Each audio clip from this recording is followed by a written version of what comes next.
سورہ کہف آیت نمبر 22۔ سَيَقُولُونَ ثَلَاثَةٌ رَابِعُهُمْ كَلْبُهُمْ، اب یہ لوگ کہیں گے کہ وہ 3 تھے اور ان کا چوتھا ان کا کتا تھا، یعنی اصحاب کہف کے بارے میں لوگ کیا کہیں گے؟ وَيَقُولُونَ خَمْسَةٌ سَادِسُهُمْ كَلْبُهُمْ رَجْمًا بِالْغَيْبِ، اور کچھ لوگ کہیں گے کہ وہ 5 تھے، ان کا چھٹا ان کا کتا تھا۔ اللہ تعالیٰ کیا کہہ رہے ہیں؟ رجمًا بالغیب، یہ سب تیر تکے ہیں جو یہ ہوا میں چلا رہے ہیں، اندھیرے میں چلا رہے ہیں، یعنی انہیں حقیقت کچھ پتہ نہیں ہے۔ پھر آگے اللہ تعالیٰ فرماتے ہیں وَيَقُولُونَ سَبْعَةٌ وَثَامِنُهُمْ كَلْبُهُمْ، اب یہ اور کچھ لوگ کہیں گے کہ وہ 7 تھے اور ان کا 8واں ان کا کتا تھا۔ قُلْ رَبِّي أَعْلَمُ بِعِدَّتِهِم مَا يَعْلَمُهُمْ إِلَّا قَلِيلٌ، آپ کہیے میرا رب بہتر جانتا ہے ان کی تعداد کو، نہیں جانتا ہے ان کے معاملے میں مگر بہت تھوڑے لوگ۔ یعنی کہ پچھلی 2 آیتیں جو کہی گئیں کہ تیسرا 3 تھے وہ لوگ اور چوتھا ان کا کتا تھا اور 5 تھے چھٹا ان کا کتا تھا، ان دونوں باتوں کو تو اللہ تعالیٰ نے کیا کہہ دیا؟ رجمًا بالغیب، کہ یہ ہوا میں تیر چکے چلا رہے ہیں۔ اور پھر آخری لاسٹ بات اللہ تعالیٰ نے فرمائی کہ وہ 7 تھے اور 8واں ان کا کتا تھا۔ تو کہا جاتا ہے کہ بائبل میں بھی 7 سلیپرز کے نام سے یہ لوگ مشہور ہیں۔ تو اللہ تعالیٰ نے صرف 3 قول بیان فرمائیں گے، پہلے 2 قولوں کو رجمًا بالغیب کہہ کر کمزور رائے قرار دے دیا، اور تیسرے قول کا ذکر اس کے بعد کیا ہے، جس سے بعض اہل تفسیر نے یہ بات استدلال کی ہے کہ یہ انداز اس قول کی صحت پہ دلیل ہے، اور ان کی تعداد اتنی ہی تھی۔ یہ ابن کثیر میں روایت بتایا جاتا ہے۔ بعض صحابہ اللہ تعالیٰ عنہ سے مروی ہے، وہ کہتے تھے کہ یہاں جو بات کی گئی نا ما یعلمہم الا قلیل، ان کے بارے میں، ان کی تعداد کے بارے میں زیادہ لوگ نہیں جانتے مگر بہت تھوڑے، یعنی بہت تھوڑے لوگوں کو صحیح علم ہے۔ تو کچھ صحابہ اللہ تعالیٰ مروی وہ کہتے ہیں کہ میں بھی ان لوگوں میں سے ہوں جو یہ جانتے ہیں کہ اصحاب کہف کی تعداد کتنی تھی، اور وہ صرف 7 تھے، جیسے کہ تیسرے قول سے پتہ چل رہا ہے۔ ابن کثیر کی یہی بات ہے۔ تو یہاں ہمیں مین بات کیا پتہ چل رہی ہے کہ عوام کا کیا حال ہوتا ہے۔ عوام جو ہوتی ہے نا وہ بعض اوقات گنتی شماری میں اور کون سا کس وقت کیسے، وہ ان چیزوں میں پڑ جاتی ہے۔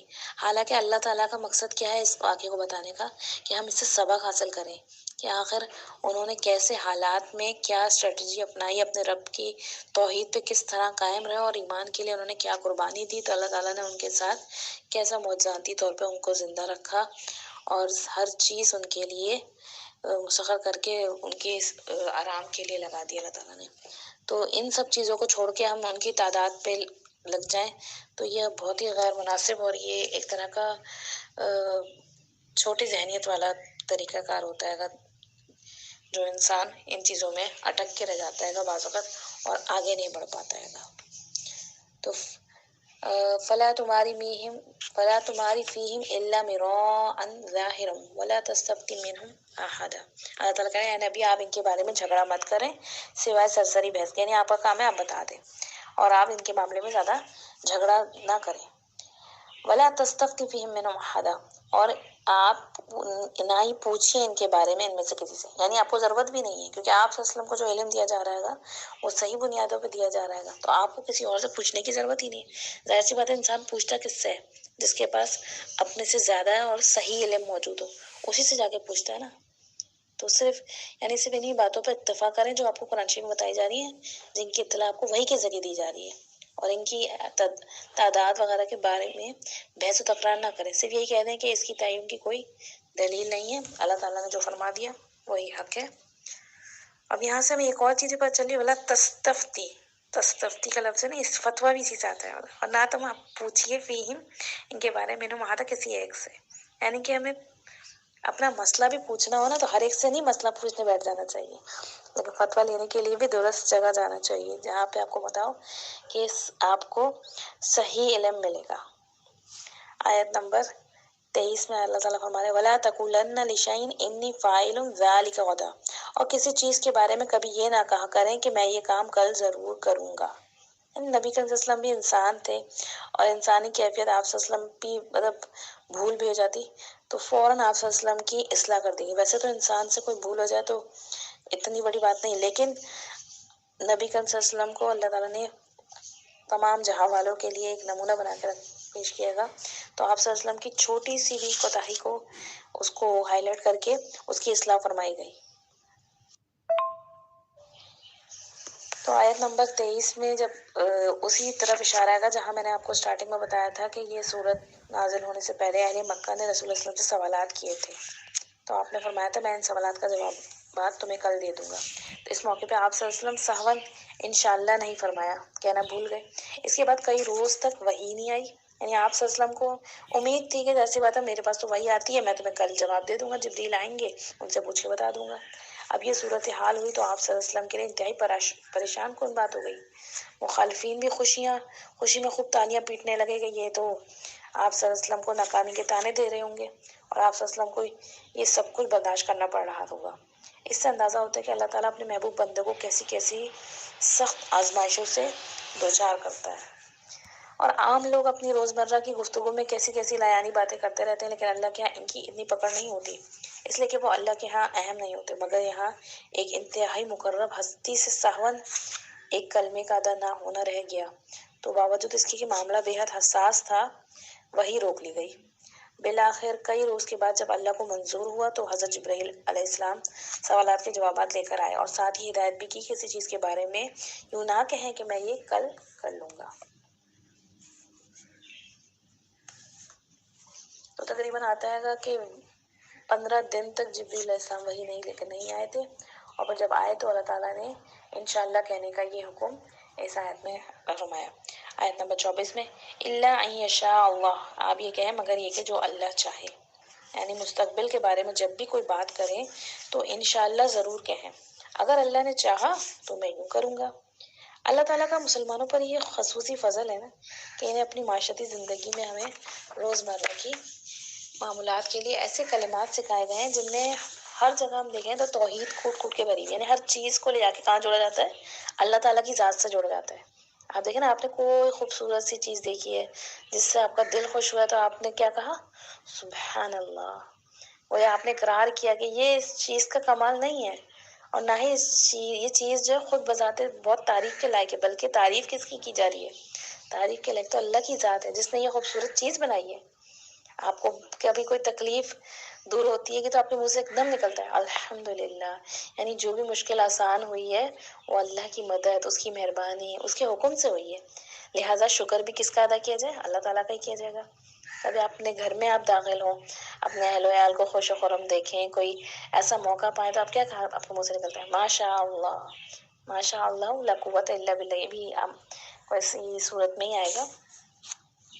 تو اس میں بھی یہ کہ میرا یا کسی اور کا کوئی کمال ہی نہیں ہے، یہ سب اللہ کی مرضی اور مشیت سے ہی ہو رہا ہے. تو اسی طریقے سے جب مستقبل میں کسی کام کرنے کا ہمارا کام کے کرنے کے بارے میں ارادہ ہو تو ہم کیا کہیں؟ انشاءاللہ، یعنی میرا ارادہ تو یوں ہے مگر صرف میرے ارادے سے کیا ہوتا ہے.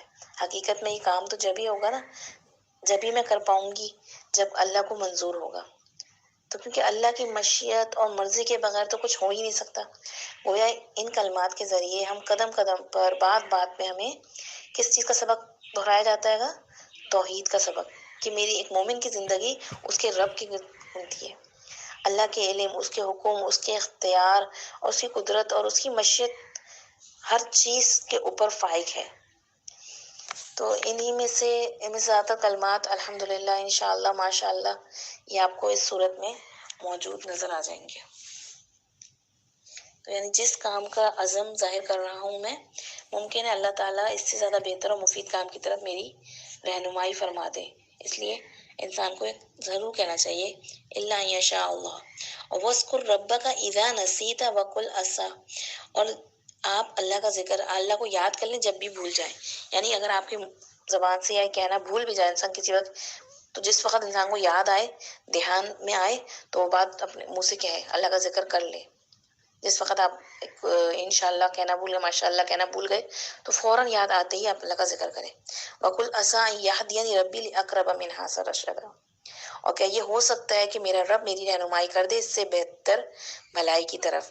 یعنی کسی بھی کام کے لیے کوشش کرتے ہوئے انسان کی کیفیت کیسی ہوگی کہ اپنا معاملہ اللہ کے سپرد کرے کہ اگر اللہ کو منظور ہوا تو میں کوشش میں کامیاب ہو جاؤں گا، ورنہ ہو سکتا ہے میرا رب میرے لیے اس سے بھی بہتر کام کے لیے کوئی اسباب مہیا کر دے. وہ انسان اپنے تمام معاملات ہر وقت اللہ تعالیٰ کے سپرد کر دیتا ہے. آیت نمبر 25 وَلَبِثُوا فِي كَهْفِهِمْ ثَلَاثَمِائَةٍ سِنِينَ وَازْدَادُوا تِسْعًا، اور وہ رہے اپنے غار میں 300 برس اور اس کے اوپر 9 برس. یعنی غار میں ان کی سونے کی مدت شمسی کیلنڈر میں جو ہم سولر کیلنڈر کہتے ہیں گے اپنا جو جنوری فیبرری کا، تو اس میں ان کی 300 سال، جبکہ قمری کیلنڈر جو ہوتا ہے ہمارا اس کے مطابق 309 سال بنتی ہے. تو جمہور مفسرین کے مطابق اس کا مفہوم یہ ہے کہ اہل کتاب یا کوئی اور ایسی بات میں اختلاف کرے تو آپ ان سے کہہ دیں کہ تم زیادہ جانتے ہو یا اللہ، یعنی اللہ تعالیٰ بہتر جانتا ہے نا. تو اگلی آیت میں آ رہا ہے قُلِ اللَّهُ أَعْلَمُ بِمَا لَبِثُوا، آپ کہیے کہ اللہ بہتر جانتا ہے اس میں جتنا عرصہ وہ رہے، یعنی کہ وہ لوگ کتنا عرصہ رہے اللہ تعالیٰ اس کو بہتر جانتا ہے. یعنی یہاں پہ بات بتائی جا رہی ہے. تو بعض مفسرین کہتے ہیں جو پچھلی آیت میں بات بتائی گئی ہے کہ یہ لوگ آپس میں ڈسکس کر رہے تھے، لیکن جمہور مفسرین کی قول یہی ہے کہ یہ اللہ تعالیٰ ہی کی طرف سے بتائی گئی بات ہے. لیکن ان کی بہتر مدت اللہ تعالیٰ ہی جانتا ہے کہ وہ کتنے عرصے رہے، لیکن وہ 3 صدیاں تو انہوں نے گزاری ہیں ان کی سوتے ہوئے. اللہ غیب السماوات والارض، اور اسی کے لیے آسمان و زمین کا غیب، یعنی غیب کی ہر بات جو ہے وہ اللہ ہی کے علم میں ہے، اللہ تعالیٰ ہی بہتر جاننے والا ہے گا. جب اس نے 309 سال مدت بتلائی ہے تو یہی صحیح ہے، کیونکہ وہی جانتا ہے کہ وہ کتنی مدت غار میں رہے ہیں، اور یہ اللہ کی صفت علم و خبر ہی کی مزید وضاحت بھی ہے. ابصر بھی واسمی، کیا ہی خوب جاننے والا ہے اور وہ اس کو دیکھنے والا ہے، اور کیا ہی خوب سننے والا ہے. یعنی اللہ تعالیٰ بہترین طریقے سے ہر بات جانتا بھی، دیکھنے والا بھی ہے اور سننے والا بھی ہے.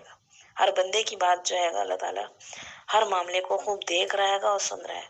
یعنی وہ 3 صدیاں جو گزاری ہیں انہوں نے وہاں پہ، اور اس کے بعد جو وہ نکلے ہیں، اس کے بعد لوگ آپس میں ڈسکشن کر رہے ہیں، تو اللہ تعالیٰ بہتر جاننے والا اور بہتر سننے والا ہے گا ان کی بارے میں جو باتیں ہو رہی ہیں، اور جو اس سے پہلے جب وہ غار میں گئے تھے تو وہ جو دعائیں مانگ رہے تھے ان کو بھی. ما لہم من دونہ من ولی، اور ان کے سوا، اس کے سوا ان کا کوئی مددگار نہیں، یعنی اللہ کو علاوہ کوئی ان کا مددگار نہیں. ولا یشرک فی حکمہ احدا، اور وہ نہیں شریک کرتا اپنے حکم میں کسی کو بھی، یعنی اس کے سوا ان کا کوئی ساتھی نہیں، کوئی کارساز نہیں، کوئی مددگار نہیں، کوئی حمایتی نہیں، کوئی پشت پناہ نہیں. یعنی ولی کے لفظ میں یہ سب معنی آتے ہیں گے، کارساز ہونا، مددگار ہونا، ساتھی ہونا، حمایت کرنے والا ہونا، پشت پناہ ہونا جس کے انسان پہ سہارا لے. تو وہ اور اپنے ولا یشرک فی حکمہ احدا، اور اللہ تعالیٰ اپنے حکم میں، اپنے اختیار میں، اپنی حاکمیت کے حق میں کسی دوسرے کو شریک نہیں کرتا. یعنی پوری توحید حاکمیت ہے، کمپلیٹ توحید. سورہ یوسف کی آیت میں بھی آتا ہے ان الحکم الا للہ، کہ اختیار مطلق جو ہے وہ صرف کس کو ہے؟ اللہ تعالیٰ کی ذات کو ہے. یعنی ٹوٹل اختیار اللہ تعالیٰ کے پاس ہے. اور وَلَمْ يَكُنْ لَهُ شَرِيكٌ فِي الْمُلْكِ، اللہ تعالیٰ اپنے بادشاہت میں کسی کو بھی شریک نہیں کرتا ہے. یعنی کہ اس واقعے کا جو اینڈ ہو رہا ہے گا وہاں پہ پھر ایک اپنی توحید کو پکا کیا جا رہا ہے گا. یعنی کہ انہوں نے، اصحاب کہف نے کس کی طرف رجوع کیا؟ اللہ تعالیٰ کی طرف رجوع کیا، اللہ کو اپنا ولی بنایا، تو اللہ نے ان کی پشت پناہی کی، اللہ تعالیٰ نے ان کی پروٹیکشن کی، ان کی حفاظت کری، اور انہوں نے کسی بھی طور پہ اللہ کے ساتھ کسی کو شریک نہیں ٹھہرایا، بلکہ ان کی جو قوم جس عقیدے پہ، جس غلط نظریے پہ قائم تھی، تو انہوں نے پوری قوم کو چھوڑ دیا. یہ چند لوگ تھے، آپ سنیں گنتی کے لوگ، چند 7 لوگ اگر ہیں، اور ایک طرف پوری قوم ہے، پورا آپ کا خاندان ہے، سب ہیں، ان سب کو چھوڑ کے آپ نے کس کو؟ اللہ کے حکم کو اہمیت دی، سب کو دوسری طرف چھوڑ دیا اور اللہ تعالیٰ کے ان کے لیے قربانی کی. تو دیکھیں اللہ تعالیٰ نے ان کے لیے کس طریقے سے ان کی پشت پناہی کری، اور اللہ تعالیٰ کیسا ان کا ولی بنا. تو واقعی کے اینڈ میں ہمیں پھر ہمارے اندر توحید پکی کی جا رہی ہے کہ انسان کے اندر اپنے رب سے محبت، جو کہ یہاں پہ ہمارا یہ سورت کا آغاز ہی ہوا تھا نا، تو وہیں میں نے بتایا تھا کہ اللہ کی محبت سب سے زیادہ ہونی چاہیے، اللہ کا یہ حق ہے، اور اس کا خوف، کہ اس کی نافرمانی سے ڈر، کہ اگر ہم نے اس کے ساتھ شرک کیا، اس کے احکامات کی پرواہ نہیں کی، اس کی اطاعت سے گریز کرتے ہوئے اس کی نافرمانی کی، تو اس کا ڈر اور خوف ہونا چاہیے انسان کے اندر، اور ایک امید کہ ہم اس کے راستے پہ چلیں گے تو وہ ہماری پشت پناہی کرے گا، ہمارا ولی بنے گا، ہماری حمایت، ہمارا کارساز، ہمارا مددگار، اور ہمیں اس کے علاوہ کسی کی بھی ضرورت نہیں ہوگی، کیونکہ زمین و آسمان کی بادشاہت اس کے ہاتھ میں، وہ ہر چیز کا غیب کا علم رکھنے والا ہے گا، تو وہ ہر چیز کو ہمارے لیے بہتر کر دے گا. تو یہ یہاں پہ اس واقعے کا اینڈ ہو رہا ہے، اور اس کے اندر ایک بہترین دعا جو میں نے آپ کو پہلے بھی بتائی تھی، وہ آج کل کے دور کے حساب سے ہمیں ضرور یاد ہونی چاہیے اور ہمیں مانگنی چاہیے، ربنا آتنا من لدنک رحمتا وہیئ لنا من امرنا